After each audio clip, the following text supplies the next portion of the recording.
Hello, everyone, and welcome to this edition of Raymond Moore Speaks on Wise Talk Radio.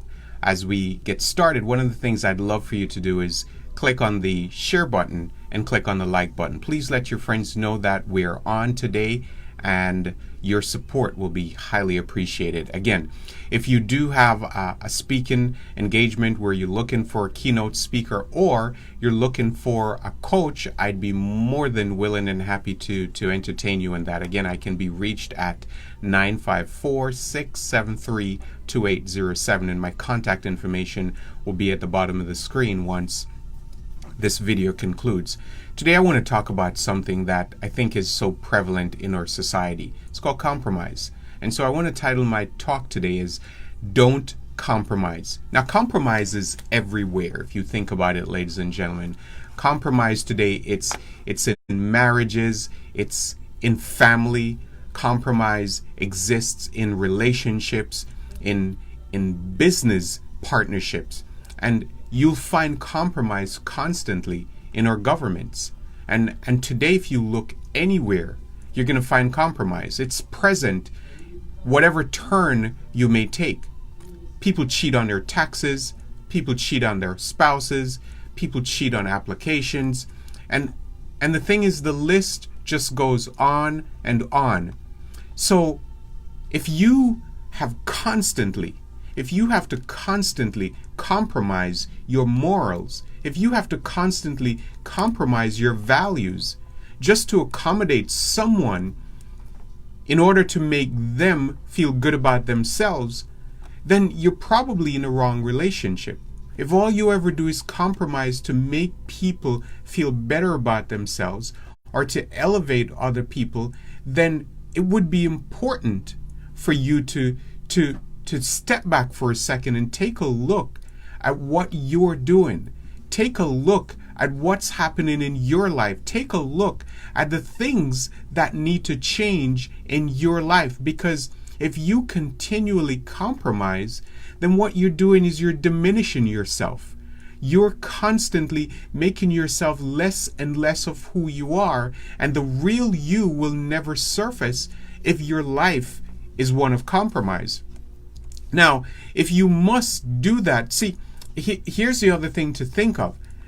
You shouldn't really, and I'm going to encourage you, if you're listening to this video, I want to tell you up front, don't lower your standards simply to facilitate the consistent compromising behavior of other people. See, this is unhealthy in so many ways, and especially over the long term, you'll be labeled just like those people as a compromiser.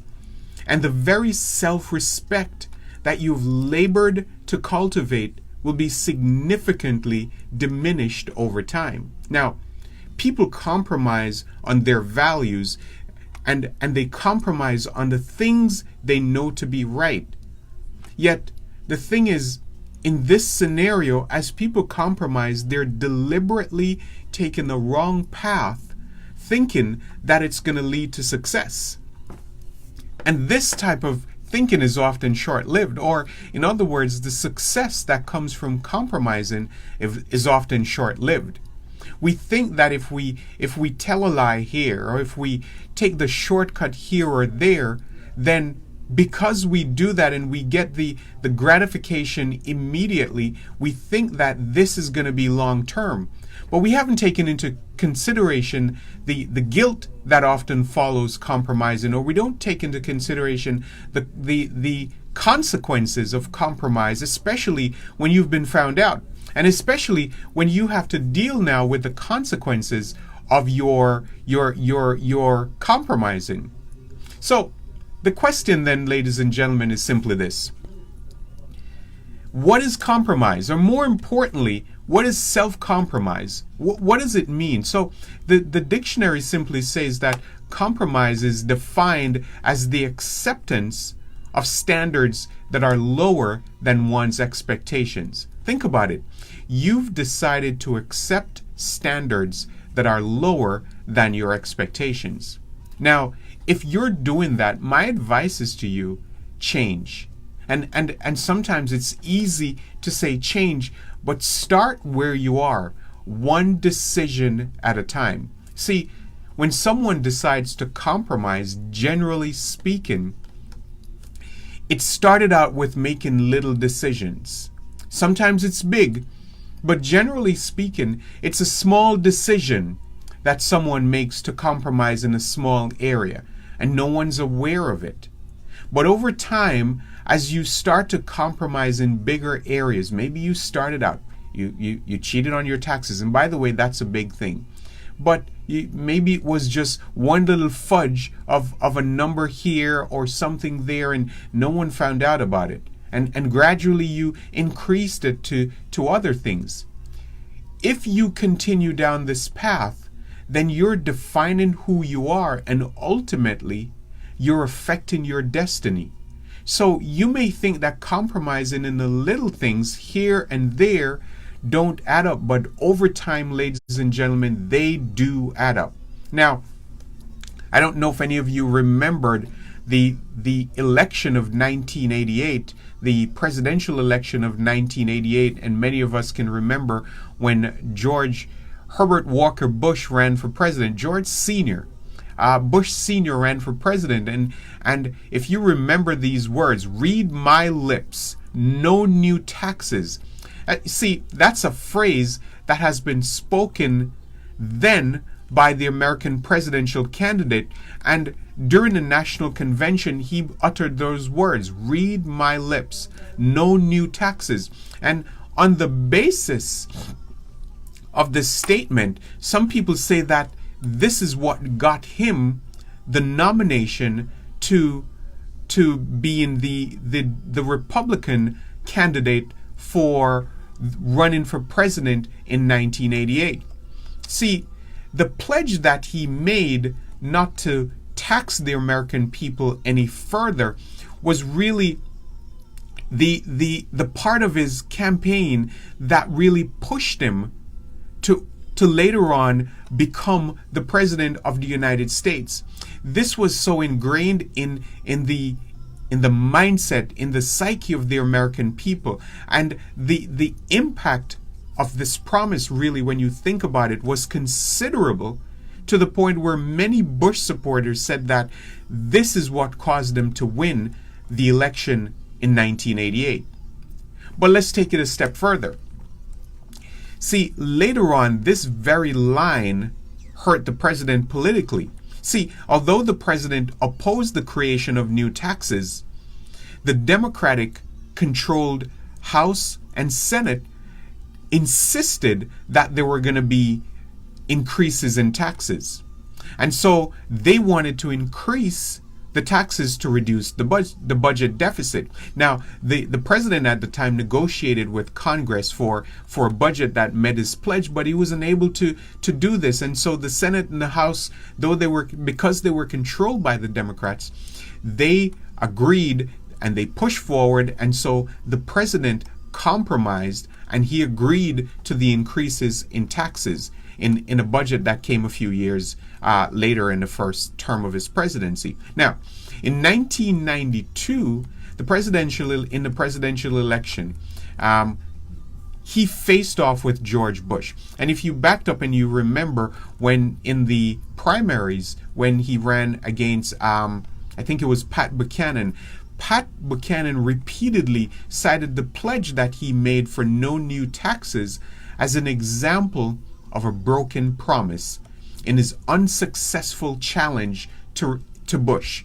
So, though Buchanan was unsuccessful in challenging Bush, he kept talking about this broken promise that the president had made.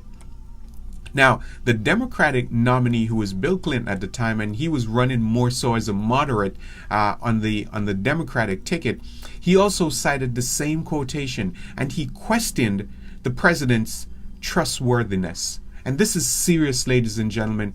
When someone starts to say that you have broken a promise that you made because you compromised, and that starts to filter into the ears of other people, and then someone else comes along and said, you're not trustworthy. We can't trust you because you made a promise and you broke that promise. You compromised. See, George Bush lost his bid for re-election, ladies and gentlemen, to Bill Clinton, and this prompted many people at the time to suggest that the failure to keep his pledge was the reason for his defeat. Now, I want to ask you this, ladies and gentlemen. Are you compromising, or have you compromised in areas of your life that have caused you to lose out in the long run? Are you finding yourself on the wrong side of the fence, on the wrong side of the tracks, on the wrong side of the opportunity simply because you compromised? You can't afford to keep compromising. And that's just one example of a president who made a promise, compromised on that promise, and lost the bid to re-election simply because of, he said, no new taxes. Read my lips. But he had to go back and say, sorry, ladies and gentlemen, I know I made you a promise, but I'm going to have to break my promise. Now, so point here, don't make a promise if you know you can't keep it, because you're going to be held. At the end of the day, ladies and gentlemen, what you have most of all is your word. You've heard the saying, my word is my bond. If you can't live up to your word, then what else do you have to live up to? If your word isn't of any value to the next person, then what do you have? People have to trust your word. If you say you're going to do something, then do it. If you say you're going to be somewhere, then be there. You see, some years ago, I had a friend of mine, and we were very good friends, and we spent a lot of our early years together, and later on that friend started a business, and in the process of him starting a business, I had a family member who needed to get some supplies, and I reached out to the friend because I wanted my friend to be the one to participate in that. And so I said, hey, take care of my family member. Long story short, my friend cheated my family member. And he compromised on those values. And what I had recognized him for was now so severely diminished that our friendship ended. Because he cheated a family member and just never delivered on the products and services that he said he was going to deliver on, and just took the money and left. So, ladies and gentlemen, you don't want to be the one where you are labeled as a compromiser because you sell yourself as one thing, but then in the long run, you become something else, or people recognize you for something else. You see, while it may be hard or harder, it would be better if you were alone, or to be alone and maintain your dignity. Let me say that again. It's better for you to be alone and hold on to your dignity than for you to constantly compromise and then sacrifice your self-respect and your self-worth. Stay alone. Don't get involved in a relationship simply because someone else says you should. And then when you find yourself in this relationship, you're constantly compromising, and then everything that you are, that you hold valuable, continues to diminish. Now, a lot of you may remember in the book of Daniel, where the 3 Hebrew boys were given the ultimatum by the king of Babylon at the time, and the ultimatum was simply this: bow down and worship Baal, or be thrown into the fiery furnace. Now, if you recall that story, these were young boys. They were captives in a foreign land. They were taken as captives from their land, their country, and they were taken to Babylon. And here there were these new customs, their new people, new king, and most importantly, new God. And so they worshipped the God of Abraham, Isaac, and Jacob, who's Jehovah, and they were insistent that they wouldn't compromise. No matter what anyone said, they decided they would not compromise. And so it was brought to the king, to Nebuchadnezzar at the time, that there were these 3 boys who refused to compromise. Now, when I say boys, I'm talking teenagers. So this applies to teenagers also. And so they were given the opportunity to bow down when the king told everybody to bow down to the image that he had built. They refused. And their thing was, listen, our God can save us. And so it really doesn't matter what you do. If he chooses to save us, wonderful. And if he chooses not to save us, Wonderful, but guess what? We are not bowing down. We're not compromising. And so the king got so furious, he told them to heat the furnace 7 times hotter than it was. And when it had gotten to that temperature, he told the soldiers to throw those boys into the fire. Now, the furnace was so hot that the soldiers who were tasked with throwing them into the fire, they died just from the heat before those boys got thrown in. Now, they were thrown into the fire. And so everyone is supposing that they died, because guess what? The soldiers died and they weren't even physically in the fire. Now, shortly after that, the king stood up from his throne and he said, wait a second. Didn't I throw 3 boys into the fire? But I see 4 people walking around in the fire. Think about that for a second. And so he called to them and he said, hey, come on out. And they came out. And and the Bible said that they didn't smell like smoke. Their clothes didn't smell like smoke. The fire didn't touch their hair. They went in normal. They came out normal because they refused to compromise. Now, in that story, we see that people, even young people at the time, were willing to stand up for something. Now, there's a saying that if you can't stand for something, you will fall for anything. So my advice to you today is stand for something. Don't compromise. You know what your values are. You know what you believe in. So why do you allow people in the world, or why do you allow the world system to dictate how you should behave, how you should think, what you should say, when you should say it, who you should say it to? See, there are certain societal norms that you know are outside of godly principles and values. If you continue to yield to those, then the very essence of who you are will be diminished over time. And your destiny will disappear. Because you can't expect to compromise and still be successful long term. So these 3 Hebrew boys, because they didn't compromise, they got the recognition, and they were able to dictate that serving Baal was nothing, but serving God, serving Jehovah, serving the one true God was something, and it had to be held in high standard. Now, the other story I want to share with you is the story of Daniel. Now, Daniel also was a captive who was taken into Babylon. And so he also refused to compromise, ladies and gentlemen. There was a decree given, but before the decree was given, he had gotten a very prominent position in the government. He was really smart, very intelligent, and being an advisor to the king at the time, he got a lot of recognition, a lot of publicity, and he was well known. There were a group of people, however, who were jealous of him. And so they looked for a way to try to destroy this individual, Daniel. And they realized that Daniel was praying at a certain time on a daily basis to Jehovah God. So what did they do? They came up with a strategy to say that for a certain period of time, no one should pray to any god, and they got the king to sign off on that decree. Now, back then, if the king signed a decree and you opposed the decree, nothing could keep you from death. It was punishable by death for disobeying that specific decree, because that's how they wrote it.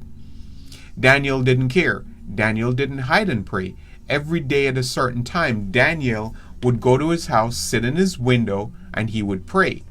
And these men saw him praying. He never compromised, even though he knew the consequences of compromising.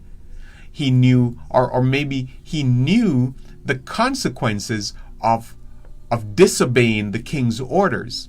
Didn't make a difference to him. He decided that he was going to pray every day, same time, same place, out in the open, and he wasn't going to hide. So he went praying. The men saw him, they reported him to the king, and we know the story. The king brought him in, and Daniel was thrown into the lion's den. He was thrown into a pit with hungry lions, and the door, or the hole where they're in, was sealed. And so everyone thought, well, he's going to die. The lions are going to kill him because he refused to obey the word of the king.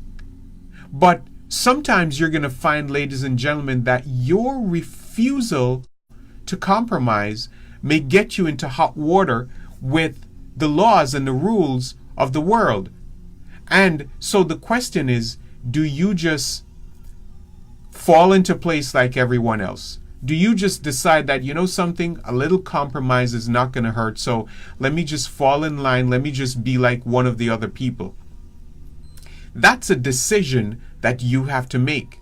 Because if you really believe in what you stand for, then you're not going to compromise. Who remember that young lady, I think back in the 80s or the 90s, who stood in Tiananmen Square, and she stood there right in front of the tanks that were coming from the Chinese army, and she decided she wasn't going to move. And she stood there, and an entire line of military tanks stopped because one person refused to move. Now, they could have easily ran over her. You wouldn't even see her when they ran over her because she was so tiny. But one person decided that I am not going to compromise anymore. So where do you stand on the fence? At the end of the day, this is not just a great talk. The question is, where do you stand on the fence? Where do you sit? Are you on the wall, kind of being more of a moderate? Sometimes you're here, sometimes you're there. Have you fully compromised and you just feel really bad about what you're doing? Or are you on the other side where you're like, no, I'm not going to compromise? Well, guess what? The story of Daniel kind of ended this way. The king got up early in the morning. He was miserable all night because he knew that he was essentially tricked into signing this decree, and he knew Daniel was a really good person, a very valuable asset to his organization. And so early in the morning, he ran to the cave where they had the lions with Daniel, and he told them to move the stone. He said, Daniel, did your God save you? And Daniel said, O king, live forever. May you live forever. I'm still here. The lions did not hurt Daniel, ladies and gentlemen. They didn't hurt him one bit because he refused to compromise. And the God of Abraham, Isaac, and Jacob, that God, the one true God, actually closed the mouths of those lions, and Daniel was saved. The king was so excited, he was so elated that what he did, he told him, pull him out and throw those men into the lion's den. And the Bible said even before they got to the bottom, the lions started to rip them apart. So in this scenario, this individual decided he was not going to compromise his beliefs, and it saved him. Now, those are two examples, but what I'm saying to you today is simply this.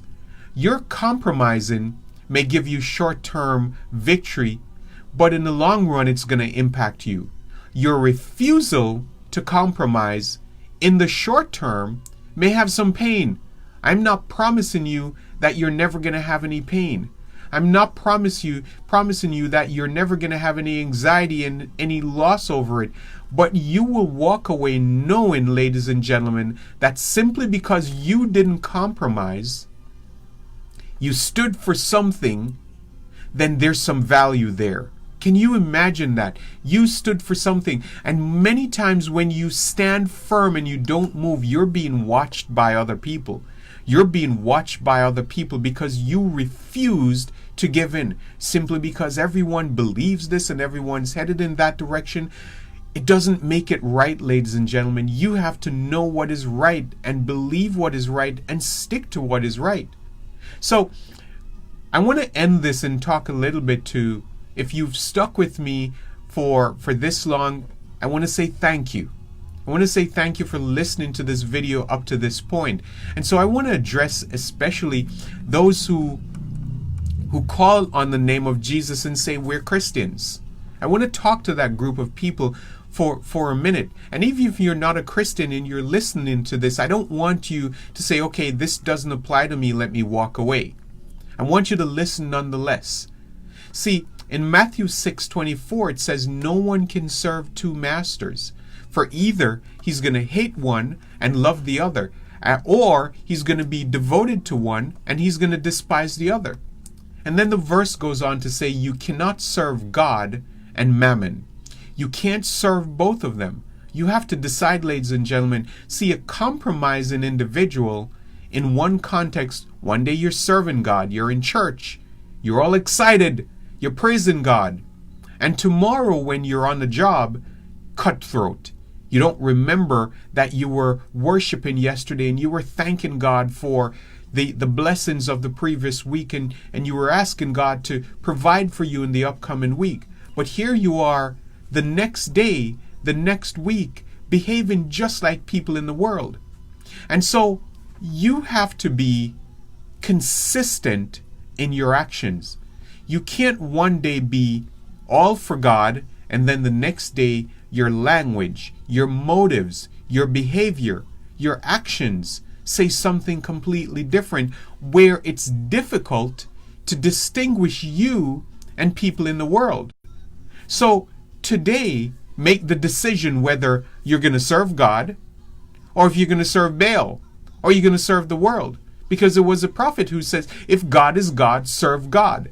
And if Baal is Baal, serve Baal. And if you're your own God, then serve yourself. But decide what you're going to do today. You can't continue to compromise, because one day you're going to be called for an account of your life. And at that point, if you've compromised, then the reward is not going to be sweet. Now, the final scripture I want to talk about is found in James chapter 4, verse 4, where the writer is talking to a group of people, and he comes at them in a very strong way, and he calls them you're a bunch of adulterers. He said, don't you know that friendship with the world is hostility towards God? And then the writer goes on to say in the book of James that whoever wishes to be a friend of the world makes himself an enemy of God. Now think about that. A person who decides that they're going to be a friend of the world, you're going to be an enemy of God. So you can't decide that, you know something, there's a party going on tonight. I'm going to the club tonight. So you go to the club tonight, you hang out and you go to this party and you have a wonderful time. And then tomorrow you decide that you're going to church. You're compromising.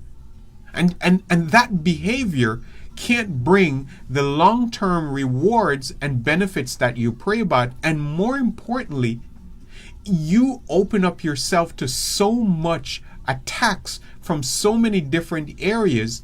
And here's the other thing. When you live a life of compromise, that's the example that you set.